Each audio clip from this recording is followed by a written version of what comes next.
So GO number 13లో ఉన్న లొసుగులను సవరించాలని demand చేశారు BCY party chief Bode Ramachandra Yadav. న్యాయపరమైన చిక్కులను వెంటనే పరిష్కరించాలన్నారు. అలాగే మద్యం దుకాణాలను 50% రాయితీతో కేటాయించాలన్నారు. ఎన్నికల హామీలను కూటమి ప్రభుత్వం వెంటనే నెరవేర్చాలని డిమాండ్ చేశారు బోడే రామచంద్ర యాదవ్.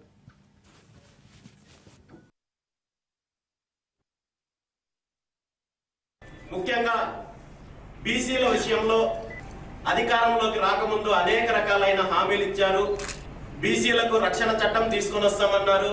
బీసీల అభివృద్ధి కోసము నిధులు కేటాయిస్తాము, అనేక రకాలుగా అభివృద్ధి కోసము కూటమి ప్రభుత్వం కృషి చేస్తుందని చెప్పారు.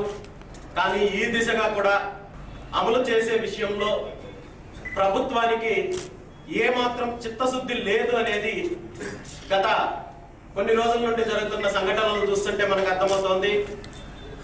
ముఖ్యంగా అధికారంలోకి రాకముందు తెలుగుదేశం పార్టీ గీత కులాలకు ఒక స్పష్టమైన హామీ ఇవ్వడం జరిగింది. గత కొన్ని రోజుల క్రితము ప్రభుత్వం జీవో నంబరు 13 విడుదల చేయడం జరిగింది. అయితే ఈ జీవో నంబర్ 13లో అనేక రకాల లోటుపాట్లు ఉన్నాయి. ఈ గీత కులాలన్నిటికీ కూడా నష్టం చేకూర్చే విధంగా ఇందులో రకరకాల నిబంధనలు తీసుకొని వచ్చే కార్యక్రమము కూటమి ప్రభుత్వం చేసింది.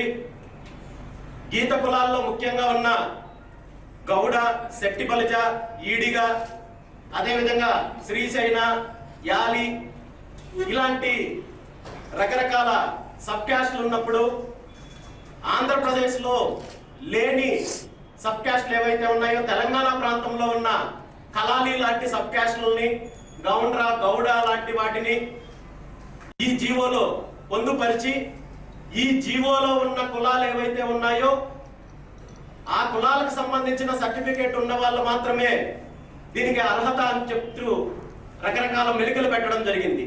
ఈ విషయాన్ని చాలా మంది ప్రభుత్వం దృష్టికి తీసుకెళ్తే కూడా దీని మీద ప్రభుత్వం నుండి ఏమాత్రం స్పందన లేకుండా కేవలము మేమిచ్చిన హామీని నెరవేరుస్తున్నామని చెప్పి దీని వెనక అనేక రకాల మెలికలు పెట్టి గీత కులాలకు నష్టం చేకూర్చే కార్యక్రమము కూటమి ప్రభుత్వం చేస్తోంది.